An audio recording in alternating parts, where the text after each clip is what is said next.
Hora de conferir os destaques da semana entre os julgamentos do plenário do Supremo Tribunal Federal. É claro, aqui na TV Justiça. É o Plenárias que está começando agora.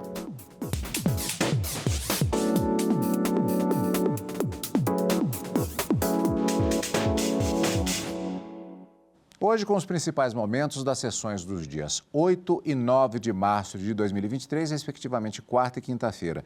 Karina, uma semana curiosa, porque ela foi marcada não apenas pelos julgamentos, alguns iniciados, houve conclusões também. Teve julgamento que veio do plenário virtual apenas para fechamento da tese de repercussão geral. Então, além disso, estamos falando aqui das sessões jurisdicionais, nós tivemos também pronunciamentos dos ministros, Dia Internacional da Mulher, o 8 de março, o dia 8 que caracteriza justamente a referência ao dia 8 de janeiro, também houve um relatório do ministro Alexandre de Moraes com relação a medidas que estão sendo tomadas no processo de investigação, no processo judicial com relação a isso, bastante coisa para a gente abordar. Vamos falar dos destaques, primeiramente, relativos às sessões presenciais do Supremo Tribunal Federal. Olha só, Cadu, nós tivemos 4 temas, além desses, envolvendo 8 de março e 8 de janeiro, 4 temas que vieram ao plenário do Supremo Tribunal Federal. 3 deles foram suspensos para continuidade em outras sessões plenárias e apenas um deles, os ministros acabaram concluindo que foi justamente o recurso extraordinário que envolvia uma decisão do próprio Supremo, entendendo que o Poder Judiciário não pode obrigar a administração pública a nomear defensores públicos para localidades em que não houver o atendimento por defensores a essas pessoas carentes, vamos dizer assim, aquelas pessoas hipossuficientes e que precisam da assistência jurídica gratuita e integral, conforme determina a própria Constituição. Os ministros já haviam tomado essa decisão no finalzinho do ano passado, em 2022, em dezembro de 2022, no plenário virtual, mas ficou pendente, por ser um recurso extraordinário, a fixação da tese. E essa fixação da tese acabou sendo concluída na sessão plenária da própria quarta-feira. Esse foi o único julgamento, como eu disse, concluído durante as sessões, tanto da quarta como da quinta-feira. Por quê? Na quarta, os ministros retomaram o julgamento sobre a discussão envolvendo a licitude ou não daquelas provas obtidas por abordagem policial, segundo argumenta a Defensoria Pública, com filtragem racial, ou seja, o policial teria abordado uma determinada pessoa que acabou sendo condenada por tráfico de entorpecentes em razão da cor dela e não em razão de outras suspeitas. Esse é o argumento trazido pela Defensoria Pública para tentar reverter uma decisão que havia sido proferida pelo Tribunal de Justiça e foi confirmada pelo STJ no sentido de que não teria havido o que se tem falado muito no perfilamento racial, que essa prova foi obtida em razão da suspeita preliminar, vamos dizer assim, da cor desse suspeito. Então, esse julgamento foi retomado, mas, mais uma vez, suspenso em razão de um pedido de vista do ministro Luiz Fux. Durante a sessão, ele até disse, esse tema é crucial e fundamental importância que todos os ministros estejam presentes para esse debate e essa discussão. Então, mas ele acabou pedindo vista, o julgamento pode ser retomado a qualquer momento quando voltar à pauta de julgamentos. Um segundo tema que foi também retomado no plenário envolve a alteração feita em uma legislação que amplia a competência, na verdade, amplia os crimes praticados por militares e há um argumento de que essa ampliação seria inconstitucional. O julgamento também acabou sendo suspenso para a retomada em um outro momento. E na quinta-feira, os ministros iniciaram o julgamento de uma ação direta de inconstitucionalidade que questiona uma lei de São Paulo que obriga hospitais públicos e privados, e talvez nesse ponto dos privados seja o problema da grande discussão ali também, além da competência legislativa para tratar ou de matéria envolvendo o direito do trabalho ou de saúde dos próprios trabalhadores. O que se argumenta é que haveria uma inconstitucionalidade nessa lei paulista ao obrigar esses hospitais públicos e privados a criar uma sala de descompressão destinada a determinados servidores de hospitais, enfermeiros, auxiliares técnicos. E nós já temos um placar dividido no plenário A sessão foi suspensa em razão já do adiantado da hora e a promessa é de retomada desse tema na próxima sessão plenária, na próxima quarta-feira. Mas, até agora, uma grande discussão que envolve esse tema é sobre uma possível inconstitucionalidade formal. A lei foi de iniciativa parlamentar e deveria ter sido de iniciativa do Poder Executivo, e é o grande questionamento para saber se os estados podem legislar sobre esse assunto.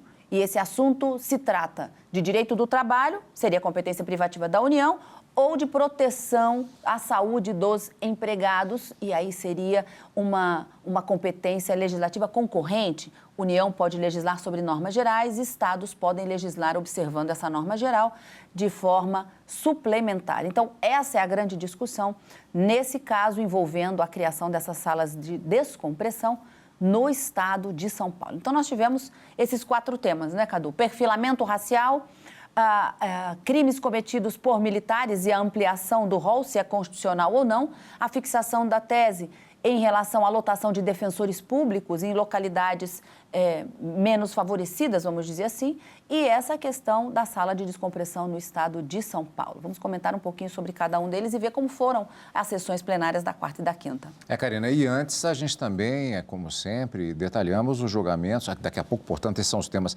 do plenário físico, plenário presencial, mas antes a gente confere também os destaques do plenário virtual.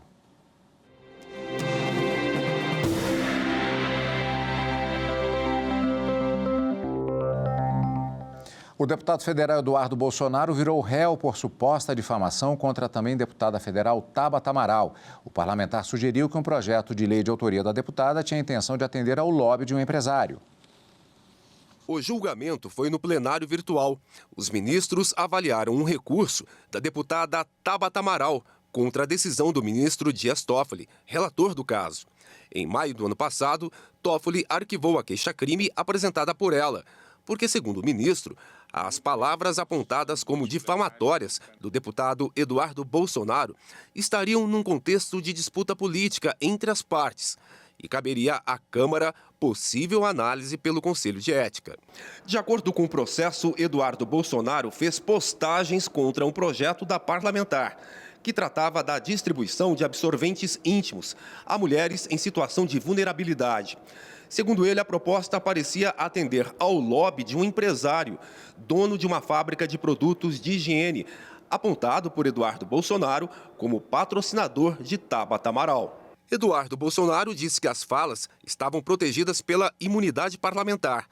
A deputada defendeu que as mensagens não estão amparadas pela imunidade e nem pela liberdade de expressão. Por 6 votos a 5, o Supremo aceitou a queixa-crime e Eduardo Bolsonaro virou réu por difamação.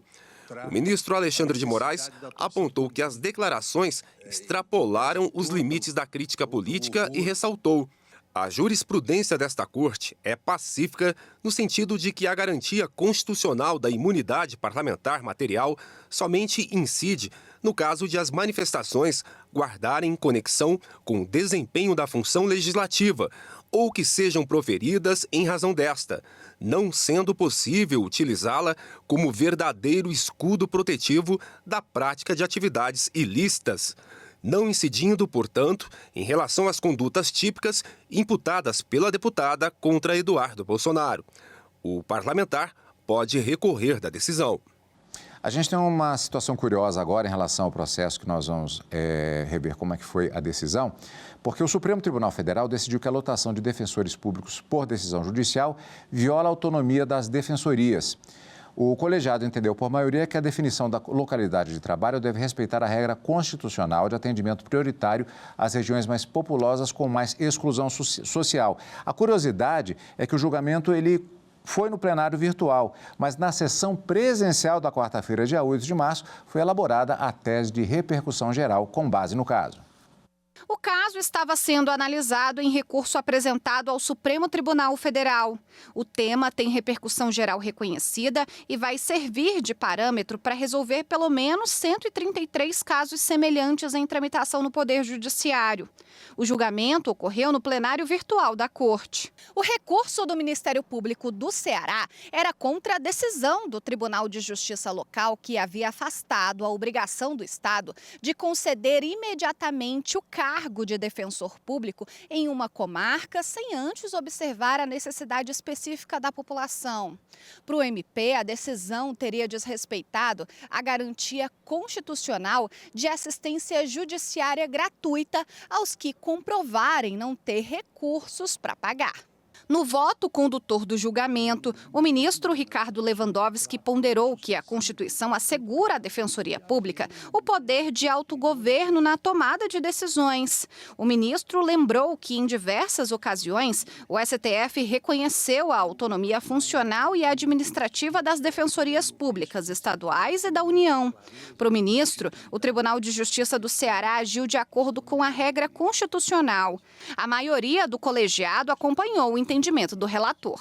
Reforçando, julgamento no plenário virtual, mas na sessão da quarta-feira, dia 8 de março agora, nós tivemos o processo no plenário físico para o fechamento da tese de repercussão geral. A gente ainda tem destaque do plenário virtual. O Supremo Tribunal Federal decidiu que audiência de custódia deve ser realizada em todas as modalidades de prisão.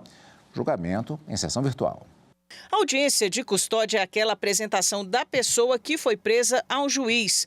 Também são ouvidos Ministério Público, Defensoria Pública ou advogado do preso.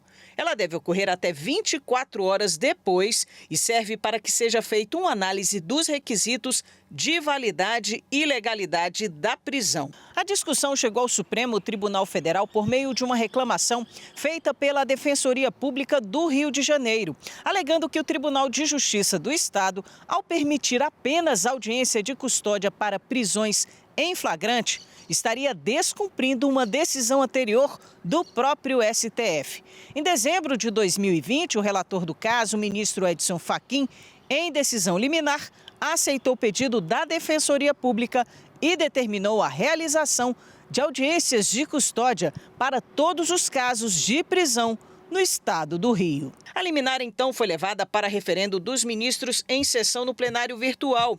Fachin reafirmou o entendimento de que as audiências de custódia devem ser realizadas para todos os tipos de prisão, inclusive prisões temporárias, preventivas e definitivas. No voto, ele destacou que diversas condições pessoais, como gravidez, doenças graves, idade avançada, imprescindibilidade aos cuidados de terceiros, entre outros, constituem aspectos que devem ser prontamente examinados, na medida em que podem interferir ou não na manutenção da medida prisional. E esses aspectos, aliás, podem influenciar, a depender de cada caso, até mesmo as prisões de natureza penal.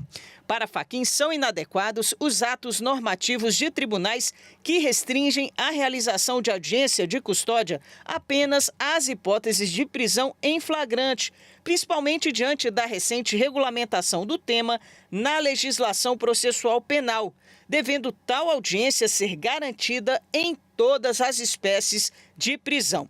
Os ministros seguiram o voto do relator. Nunes Marques acompanhou o entendimento de Fachin, mas com ressalvas.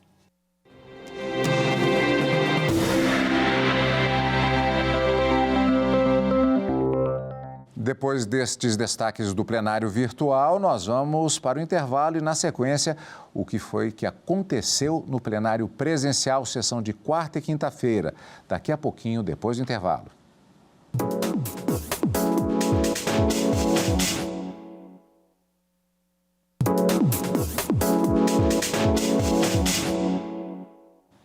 Plenários está de volta. Plenário presencial. Na sessão da quarta-feira, dia 8 de março, o plenário do Supremo Tribunal Federal voltou a analisar a ação sobre competência da Justiça Militar. O julgamento estava no plenário virtual e foi enviado ao plenário físico.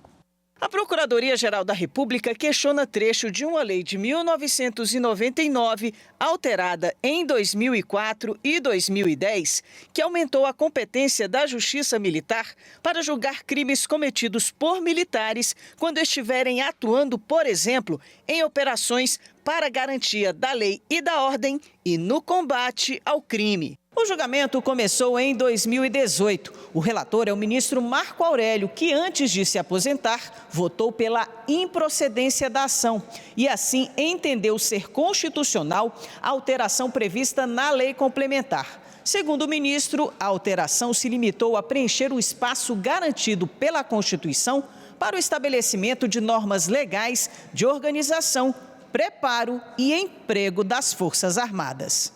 O julgamento havia sido levado para o plenário virtual com os ministros Alexandre de Moraes, Luiz Roberto Barroso, Luiz Fux e Dias Toffoli acompanhando o relator. Já o ministro Edson Fachin divergiu, entendendo que somente os crimes próprios, que são aqueles que só podem ser cometidos por militares, são alcançados pela Justiça Militar. Mas um pedido de destaque do ministro Ricardo Lewandowski levou o julgamento para o plenário físico. Norma questionada cria uma espécie de hipótese de foro por prerrogativa de função. Contudo, esta Suprema Corte já decidiu que só o texto constitucional pode elencar os agentes públicos que gozam de tal privilégio. E mais, assentou a Suprema Corte no julgamento da ação penal 937, numa questão de ordem, que o foro especial, entre aspas, aplica-se apenas aos crimes cometidos durante o exercício do cargo e relacionado às funções desempenhadas. Assim, se a segurança pública configura uma atividade constitucionalmente atribuída a outros órgãos, quer dizer, às distintas polícias, sendo exercida por integrantes das Forças Armadas somente a título subsidiário, e a lei que o diz, ou seja, à guisa de cooperação com as autoridades civis, não há falar em delito cometido no exercício do cargo e, em razão dele, apto a atrair a competência da Justiça Militar. Eu estou aqui, então, repetindo, fazendo uma distinção daquelas atividades que são propriamente militares, que se submetem à Justiça castrense, e aquelas que são de natureza civil, propriamente o auxílio nas atividades de defesa civil, nas ações que concernem a segurança pública, seja nas fronteiras, no espaço aéreo ou no mar territorial, e, finalmente, quanto às ações de cooperação com a Justiça Eleitoral. Depois do voto do ministro Ricardo Lewandowski, o julgamento foi suspenso. Sessão de julgamentos da quinta-feira, dia 9 de março. O Supremo Tribunal Federal analisa uma lei que obriga os hospitais em São Paulo a criar salas de descompressão para enfermeiros. O relator do processo é o ministro Edson Fachin. O dia a dia dos profissionais de saúde é muito intenso e para que eles possam desconectar um pouco do trabalho durante a jornada, foi criada a chamada sala de descompressão, que nada mais é do que um espaço de descanso mais agradável e confortável. Em 2020, durante a pandemia, uma lei de São Paulo determinou aos hospitais públicos e privados do estado a criação dessa sala de descompressão para ser utilizada pelos enfermeiros, técnicos de enfermagem, auxiliares e outros profissionais da área. A Confederação Nacional de Saúde, que representa hospitais, clínicas e laboratórios da rede privada, entrou com ação no Supremo Tribunal Federal questionando a norma. Argumenta que a lei tem forte impacto jurídico e econômico e poderá afetar a concessão do alvará de funcionamento pelas autoridades sanitárias e gerar sanções administrativas e judiciais. Sustenta ainda que a lei paulista usurpa a competência privativa da União para legislar sobre direito do trabalho. O processo é de relatoria do ministro Edson Fachin e começou a ser julgado no plenário virtual em 2021. Mas um pedido de destaque feito pelo ministro Alexandre de Moraes levou a discussão para o plenário físico, fazendo com que o julgamento começasse do zero.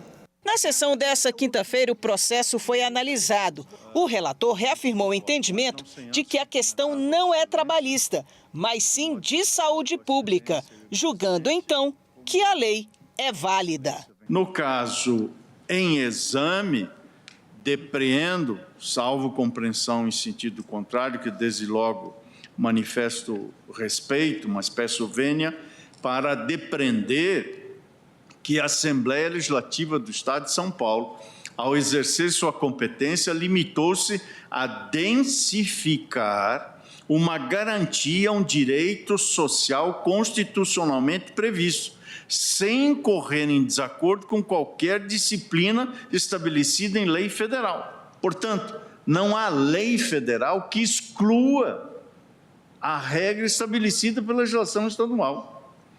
E a norma, sim, vai ao encontro, e não de encontro, mas vai ao encontro de direito social, que é o direito social à saúde, previsto nos artigos 6º e 196 da Constituição da República. E, ademais, o argumento que é alçado à luz do artigo 155 da CLT, tenho para mim que aquele dispositivo não esgota a competência para a definição de normas de saúde do trabalhador. Ainda que a norma trabalhista atribua competência ao órgão de âmbito nacional para estabelecer normas sobre segurança e medicina do trabalho, não há que se falar em reserva da administração para tratar da matéria, e tampouco, como alega a parte requerente, em violação à legalidade. A medida implementada pela lei impugnada configura política de saúde pública, portanto, de competência suplementar do Estado, e está em consonância com a Constituição e com a Lei Federal de Regência do SUS, e por isso não há ofensa ao princípio da legalidade. O ministro Alexandre de Moraes abriu divergência. Para ele, a norma cria um direito a uma determinada categoria profissional, ficando caracterizado que se trata de uma questão trabalhista, gerando, inclusive, sanções aos empregadores. Embora ele não estabeleça expressamente sanções administrativas, a não aplicação ou a não implantação dessa lei, seja pelos hospitais públicos, seja pelos hospitais privados, acaba gerando punições pelo Código Sanitário Estadual, pela Lei Estadual 10.083 de 98. E as sanções previstas e as multas aplicadas são exatamente, e aí me parece reforçar ainda mais a questão de competência federal, a questão realmente ligada ao direito do trabalho e ligado à medicina do trabalho, porque as sanções aplicadas estão, parágrafo 29, artigo 29, parágrafo 1º da Lei Estadual 10.083, que diz: nas relações estabelecidas entre o capital e o trabalho, não, já a questão trabalhista, estão englobados os aspectos econômicos, organizacionais e ambientais da produção de bens e serviços. No artigo 30, vem e diz: são obrigações do empregador, além daquelas estabelecidas na legislação em vigor, manter as condições e a organização de trabalho adequadas às condições psicofísicas dos trabalhadores. Com a vigência da lei, o hospital público ou privado que não tenha a sala de descompressão acaba se enquadrando no desrespeito ao artigo 29, ao artigo 30 da Lei Estadual 10.083, e aí é uma infração sanitária. Na sequência, o ministro André Mendonça votou seguindo a divergência. Depois, o julgamento foi suspenso e será retomado na próxima semana. Com previsão de um debate interessante a respeito destas teses que foram levantadas nos respectivos votos desta sessão que acompanhamos agora. Dia 8 de março foi Dia Internacional da Mulher. Ministros do Supremo prestaram homenagens e falaram sobre o importante papel das mulheres na nossa sociedade. Vamos ouvir o que disseram. Hoje a mulher realmente tem se destacado nesse grande universo feminino, quer nas letras jurídicas e até nos esportes, onde elas têm conquistado grandes láureas, como hoje foi até demonstrado num programa esportivo sobre, digamos assim, a ascensão da vitória feminina em vários segmentos do esporte, ainda naqueles em que eram muito exclusivos dos homens. Não poderia deixar de cumprimentar todas as mulheres brasileiras pelo dia de hoje, importantíssimo, cumprimentar a Vossa Excelência, presidente Rosa Weber, que é um paradigma de mulher bem-sucedida, de mulher que brilha em todos os campos de atividade ao qual se dedica. Cumprimentar também minha eminente, querida colega de longa data, ministra Carmen Lúcia, a nossa representante do Ministério Público, a doutora Lindora Araújo, que também nos honra sempre com sua presença, com as suas intervenções sempre muito substanciosas. Cumprimento as servidoras da casa, as juízas brasileiras e as servidoras do Poder Judiciário de nosso país. Em especial, cumprimento as senhoras ministras na data de hoje, ministra Rosa e ministra Carmen, que aqui estão, e a ministra Ellen, que aqui esteve. E peço licença para cumprimentar uma quarta ministra, que quem sabe o lugar do futuro colocará nesse plenário, uma mulher negra. O ministro Alexandre de Moraes, do Supremo Tribunal Federal, apresentou na sessão plenária da quinta-feira, dia 9, um relatório sobre a situação dos presos pelos atos de vandalismo do dia 8 de janeiro. Ele destacou que as pessoas detidas estão recebendo um tratamento individualizado, célere e imparcial. O balanço foi apresentado pelo ministro Alexandre de Moraes no início da sessão plenária. Ele informou que foram detidas 2.151 pessoas. 745 foram liberadas logo após o flagrante. Eram idosos, pessoas com comorbidades e mães com filhos menores de 12 anos. 1.406 pessoas permaneceram presas. 489 eram mulheres, que tiveram todos os processos analisados. 407 delas conseguiram liberdade provisória, com medidas cautelares. Dos 917 homens, ainda nem todos os casos foram analisados. Até agora, 397 foram liberados, também com medidas cautelares. O ministro Alexandre de Moraes ressaltou que em 2 meses, o Supremo realizou nos prazos legais, sem nenhum atropelo, todos os procedimentos previstos em lei, as audiências de custódia, novas diligências, intimações, e reforçou que não procede a alegação de que há uma denúncia geral, sem que as pessoas tenham a individualização da conduta. Que o Supremo Tribunal Federal está analisando de forma detalhada, de forma individualizada, para que rapidamente aqueles que praticaram crimes sejam responsabilizados nos termos da lei.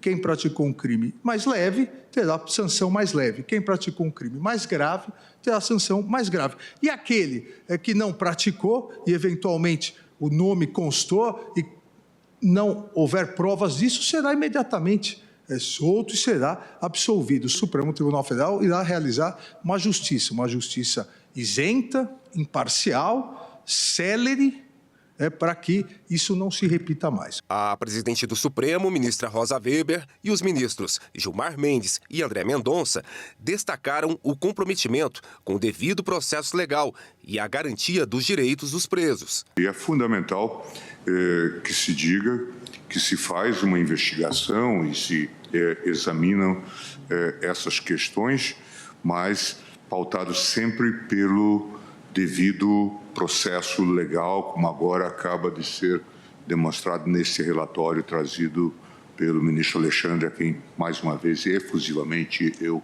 cumprimento. Eu tive a ocasião ainda de acompanhar nessa ida à Colmeia, onde, de fato, pôde Sua Excelência esclarecer as detentas e incentivá-las, como eu também fiz, a que encaminhassem a sua documentação, as suas alegações aos defensores públicos, que fizeram mais um mutirão, né, para dar o devido atendimento. O próprio ministro Alexandre e a senhora presidente, orientaram, aconselharam essas pessoas a receberem a Defensoria Pública. O ministro Alexandre até assumiu o compromisso de pedir à própria Defensoria Pública que retornasse ao local para suprir a ausência de defesa de algumas dessas pessoas em função dessa lamentável circunstância específica. Sobre o pedido de parlamentares para que os presos retornassem aos estados de origem, o ministro Alexandre de Moraes e a ministra Rosa Weber, que fizeram uma inspeção na penitenciária da Colmeia, relataram que as presas querem ficar em Brasília. Eu fiz essa indagação todas as presas, e houve uma resposta unânime, não houve uma divergência, todos querem continuar aqui. E se me permite, ministro por Alexandre, favor. em coro e em voz alta, enfatizando com a mão, Exatamente. não queremos ir. Os ministros também aproveitaram para destacar a necessidade de melhoria das condições dos presídios. Deve haver uma finalidade de ressocialização e, para isso, o mínimo é garantir-se um adequado tratamento em termos de instalações e de alimentação e saúde para essas pessoas. É um momento de visibilidade dos invisíveis, que já estavam presos também. Esse discurso de que direitos humanos apenas para os humanos direitos, né, que se fazia, então, esse discurso, que obviamente precisa ser claramente repudiado. Essas dificuldades todas que levaram o Supremo Tribunal Federal a declarar o estado inconstitucional de coisas nos presídios brasileiros. E hoje nós vamos ficando por aqui. Lembrando que você acompanha o Plenárias também, você pode assistir lá pelo canal da TV Justiça no YouTube. E Karina já tem encontro marcado para mais julgamentos do plenário do Supremo Tribunal Federal na próxima semana. Exatamente, Cadu, na próxima quarta e quinta-feira, ao vivo, no Direto do Plenário. Mas nesse final de semana, o nosso encontro é aqui no Plenárias. Obrigado pela sua companhia, como sempre. E continue conosco aqui, na TV Justiça.